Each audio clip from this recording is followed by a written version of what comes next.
Hi guys, welcome to Chari explains. Episode 3 की शुरुआत होती है जेजे की कन्फ्यूज़न से। उसका दिमाग ना पूरी तरह कैफिर और यूरी के बीच अटका हुआ होता है। वो बार बार खुद से यही सोच रही होती है कि उसे एक्चुअली किसको चूज़ करना चाहिए। क्या उसे सच में किसी से प्यार है या बस सिचुएशंस उसे मजबूर कर रही हैं।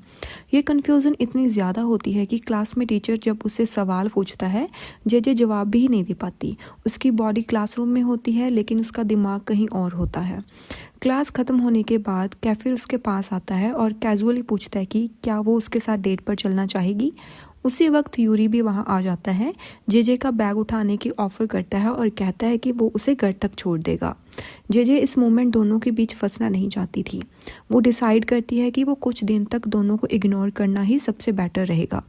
बिना किसी को जवाब दिए जेजे वहाँ से चली जाती है, लेकिन कैफिर और यूरी बस वहीं खड़े रह जाते हैं और एक दूसरे को गुस्से की निगाहों से देखते रहते हैं। शाम को ना घर पर जेजे सियान पर गुस्सा हो जाती है। सियान ने उसका कमरा बिल्कुल मैस कर दिया था और अपनी मर्जी से डेकोरेशन भी कर रहा था, जैसे धीरे धीरे अपनी जगह बना रहा हो। लेकिन जेजे की डांट का उस पर कोई भी असर नहीं होता। उल्टा वो आराम से जेजे से जागरीनो लाने से कह देता है। जेजे पहले मना कर देती है और कहती है कि इतनी रात को कौन जाएगा, लेकिन सियान बार बार जिद करता है और आखिरकार जेजे को वहाँ पर जाना ही पड़ता है। जैसे ही जेजे घर से निकलने वाली होती है उसी वक्त यूरी और कैफिर दोनों के मैसेजेस आ जाते हैं। दोनों पूछ रहे होते हैं कि कल का उसका क्या प्लान है और वो क्या उनके साथ डेट पर चलेगी। जेजे सोचती है कि ये दोनों हमेशा एक ही टाइम पर कैसे मैसेज कर लेते हैं। वो दोनों मैसेजेस को इग्नोर करती है और बाहर चली जाती है। यागरीनो शॉप पर जेजे की मुलाकात डेविड से होती है। डेविड अपने पैसों से उसे यागरीनो पिलाता है। इसी बीच कैफिर लगातार जेजे को मैसेज कर रहा होता है और पूछ रहा होता है कि वो कहाँ है। जेजे उसका रिप्लाई नहीं करती और उसे इग्नोर कर देती है। और ना डेविड ये सब देखकर समझ आता है कि शायद जेजे कैफिर के साथ रिलेशनशिप में है। जेजे तुरंत क्लैरिफाई करती है और कहती है कि ऐसा कुछ भी नहीं है। फिर डेविड जेजे के गले में पहनी चैन और उस पर लटकी हुई रिंग नोटिस करता है, जो एक्चुअली यूरी की दी हुई एंगेजमेंट रिंग होती है। जेजे पूरी सच्चाई नहीं बताती और कह देती है कि ये रिंग किसी ने गिफ्ट में दी थी। तब जेजे को याद आता है कि ये चेन उसे पिछले क्रिसमस पर किसी सीक्रेट सेंटा ने दी थी, जिसका आज तक उसे पता ही नहीं चला कि वो सेंटा कौन था। जेजे को पर्सी याद आ जाता है, वही लड़का जो सालों पहले कैफिर, यूरी और एरिस के साथ एक एक्सीडेंट में इन्वॉल्व था। सबको लगता था कि उस एक्सीडेंट में पर्सी की डेथ हो गई थी, लेकिन रियलिटी ये थी कि पर्सी की माँ उसे चुपचाप अमेरिका ले गई थी ट्रीटमेंट के लिए। जेजे तुरंत डेविड से कहती है कि वो पर्सी से उसकी बात करवाए। डेविड जेजे की एक फ़ोटो लेकर पर्सी को भेज देता है। कुछ देर बाद पर्सी का रिप्लाई आता है। मैसेज में लिखा होता है कि जेजे अपनी चेन से रिंग हटा दे, वरना वो वापस आकर यूरी को मार डालेगा। ये मैसेज जेजे को पूरी रात सोने नहीं देता। वो सोचती रहती है कि पर्सी को यूरी से इतनी नफरत क्यों है, जबकि पर्सी खुद इतने सालों से यूरी के मैसेजेस इग्नोर करता आ रहा है। जब सियान उसे पूछता है कि वो इतनी परेशान क्यों है, जेजे सब कुछ क्लियरली नहीं बताती। वो बस इतना कहती है कि जिसे वो मैसेज कर रही है पर्सी, वो कभी रिप्लाई नहीं देता, और जिन्हें वो इग्नोर करना चाहती है कैफिर और यूरी, वही लोग बार बार मैसेज कर रहे हैं। इसी वक्त कैफिर का कॉल आ जाता है। वो पूछता है कि क्या जेजे ग्रोसरी लेने जा रही है। जेजे हाँ बोल देती है, क्योंकि उनकी क्लास को स्कूल कैंटीन यूज़ करने की परमिशन नहीं होती, इसलिए सेक्शन ई के स्टूडेंट्स हर मंथ पैसे कलेक्ट करके खुद खाना बनाते हैं। आज सियान को जेजे के साथ ग्रोसरी जाना था, लेकिन उसे कहीं और जाना होता है, इसलिए वो मना कर देता है। जेजे ना अपनी सेक्शन ई के 2 क्लासमेट्स के साथ निकलती है। घर के बाहर कुछ सस्पिशियस लड़के खड़े होते हैं, लेकिन जेजे उनको इग्नोर करती है और चली जाती है। शॉपिंग के दौरान जेजे सोचती है कि खुद को बिजी रखना बेटर है, ताकि उसे कैफिर या यूरी के बारे में सोचने का टाइम ही ना मिले। लेकिन मॉल के अंदर हर जगह उसे कैफिर और यूरी की मॉडलिंग फोटोज दिखती रहती हैं। तभी अचानक ना कैफिर उसके सामने आ जाता है। जेजे को चॉकलेट्स लेते देख वो मजाक में कहता है कि आजकल उसे मीठा खाने का मन नहीं करता, अब उसे कुछ और ज़्यादा मीठा चाहिए। ये सुनकर जेजे शर्मा जाती है। कैफिर पूछता है कि वो उसके मैसेजेस इग्नोर क्यों कर रही है। जेजे कोई जवाब नहीं देती। कैफिर उसका हाथ पकड़ लेता है और शॉपिंग कार्ट पकड़े रहता है। जेजे उसे हाथ छुड़ाने को कहती है, लेकिन वो नहीं मानता। मजबूरी में जेजे उसके साथ ही शॉपिंग कंप्लीट करती है। शॉपिंग के बाद कैफिर कहता है कि वो बाहर उसका वेट करे, क्योंकि उसे जेजे के फादर के बारे में कुछ इन्फॉर्मेशन मिली है।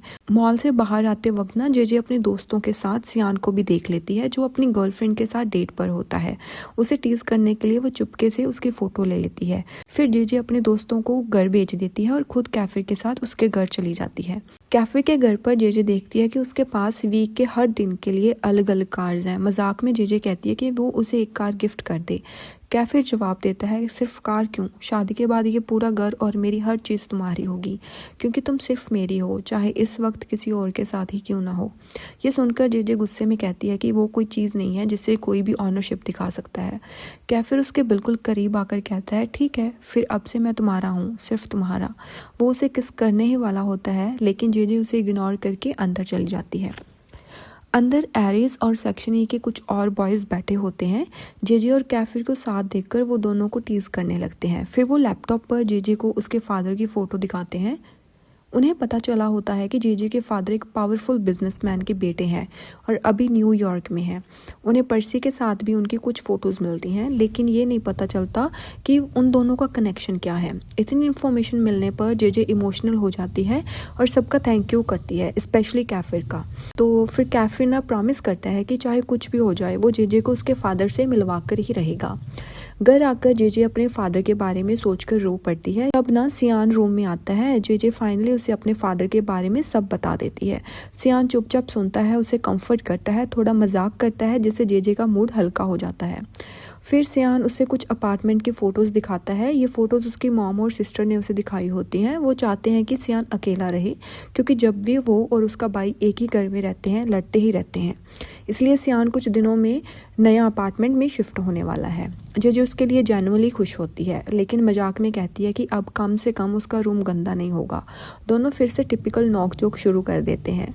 लेटर जेजे डेविड को मैसेज करती है और कहती है कि वो पर्सी तक एक बात पहुंचा दे। मैसेज में जेजे कहती है कि अगर पर्सी क्लियरली नहीं बताता कि वो कैसा इंसान है और उसकी इंटेंशंस क्या हैं, तो उसके लिए उससे दूर रहना ही बेटर होगा। डेविड मैसेज फॉरवर्ड कर देता है और पर्सी को कॉल करता है। पर्सी इस बात पर गुस्सा नहीं होता, लेकिन डेविड टेंशन में आ जाता है। अगर कैफिर को कभी पता चल गया कि डेविड अभी भी पर्सी के कांटेक्ट में है, तो कैफिर और यूरी दोनों ही डेविड को जेजे के पास भी नहीं आने देंगे। अगर पर्सी की गर्लफ्रेंड जॉन न्यूयॉर्क में ट्रीटमेंट नहीं करवा रही होती, तो डेविड कभी ये डील एक्सेप्ट नहीं करता। डील ये थी कि डेविड जेजे पर नज़र रखेगा और उसकी हर इन्फॉर्मेशन पर्सी तक पहुंचाएगा। बदले में पर्सी ने प्रॉमिस किया था कि जैसे ही जॉन ठीक हो जाएगी वो वापस आ जाएगी। पर्सी ने क्लियरली कहा था कि डेविड खुद जेजे से प्यार नहीं करेगा, लेकिन जब भी जेजे का नाम आता है डेविड के एक्सप्रेशंस सब कुछ कह देते हैं। इसी बीच पर्सी की मॉम लंच लेकर आती है। पर्सी कहता है कि वो थाईलैंड वापस जाना चाहता है, लेकिन उसकी इंजरीज अभी फुली हील नहीं हुई होती, इसलिए उसकी माँ मना कर देती है। तब पर्सी के फादर रूम में आते हैं और वो और कोई नहीं जेजे के फादर होते हैं। इसका मतलब ये होता है कि जेजे और पर्सी का बाप एक ही है। अगली सुबह जेजे को यूरी का कॉल आता है। वो उसे रेडी होने के लिए कहता है और चर्च चलने को बोलता है। थोड़ी देर बाद यूरी उसे लेने आ जाता है, क्योंकि जेजे पहले से उसे एंगेज्ड होती है, उसकी फैमिली मना नहीं करती। उसी सुबह कैफिर का मैसेज भी आया होता है, लेकिन जेजे उसे इग्नोर कर देती है। चर्च में खड़ी जेजे सोचती है कि वो कभी यूरी से शादी इमेजिन नहीं कर सकती, लेकिन दोनों फैमिलीज इस मैरिज को चाहते हैं। जब सब इतना श्योर हैं और वो कैसे मना करे। वहाँ कुछ लड़कियाँ जेजे को यूरी के साथ देखकर जेलस हो जाती हैं और बोलती हैं कि जेजे उसके लायक नहीं है। यूरी ये सब देखकर ना जेजे को कंफर्ट करता है और कहता है कि उसके लिए जेजे दुनिया की सबसे खूबसूरत लड़की है। चर्च के बाद यूरी जेजे को ना अपने घर ले जाता है और कपकेक्स ऑफर करता है। पहले भी वो उसके लिए कपकेक्स लाया करता था। फिर दोनों उसकी एल्बम देखते हैं, पुरानी यादों और हंसते हैं। तब उन्हें यूरी, कैफिर, पर्सी और एरिस की लास्ट ग्रुप फोटो मिलती है, एक्सीडेंट से थोड़ी देर पहले की। यूरी बताता है कि उस मोमेंट के बाद उनकी लाइफ और फ्रेंडशिप दोनों बदल गई। फिर ना यूरी और जेजे दोनों किचन में जाते हैं और दोनों साथ मिलकर खाना बनाते हैं, हंसी मजाक करते रहते हैं। जेजे सोचती है कि जब वो सिर्फ दोस्त थे तब सब कुछ कितना ईजी था, अब प्यार और कन्फ्यूज़न की वजह से सब कॉम्प्लिकेटेड हो गया है। अचानक यूरी कहता है कि जेजे को थोड़ी जापानीज सीखनी चाहिए, क्योंकि शादी के बाद वो जापान जाएगी। शादी का नाम सुनकर जेजे अनकंफर्टेबल फील करती है, लेकिन छुपा लेती है। यूरी उसे जापानीज में आई लव यू बोलना सिखाता है, लेकिन जेजे वो वर्ड्स बोल ही नहीं पाती। इसी मोमेंट में जेजे गलती से अपनी फिंगर काट लेती है। ब्लड देखते ही उसे पैनिक अटैक आ जाता है और वो कैफिर का नाम लेने लगती है। यूरी से संभालता है, शांत करता है, और जब जेजे ना बेटर फील करती है वो बताती है कि बचपन से ब्लड देखकर उसे पैनिक अटैक्स आते हैं। वो कहती है कि अगर ये यूरी के लिए प्रॉब्लम है तो वो एंगेजमेंट तोड़ सकता है। यूरी कहता है कि वो उसे प्यार करता है और हमेशा उसके साथ रहेगा। यूरी खुद जापानीज में आई लव यू बोलता है और जेजे को किस करता है। यूरी जेजे को घर छोड़ देता है और कहता है कि नेक्स्ट डे वो उसे स्कूल में पिक करेगा। जेजे मना कर देती है क्योंकि सियान उसके साथ रहता है और वो नहीं चाहती कि उसे एंगेजमेंट का पता चले। यूरी फिर समझ जाता है। जैसे ही यूरी जाता है ना, वहाँ पर कैफिर आ जाता है। वो ज़बरदस्ती जेजे को अपनी कार में बिठा लेता है। वो पूछता है कि उस दिन यूरी के साथ क्या हुआ था। जेजे पहले नहीं बताती, लेकिन कैफिर ना फिर रो रो कर पूछता रहता है।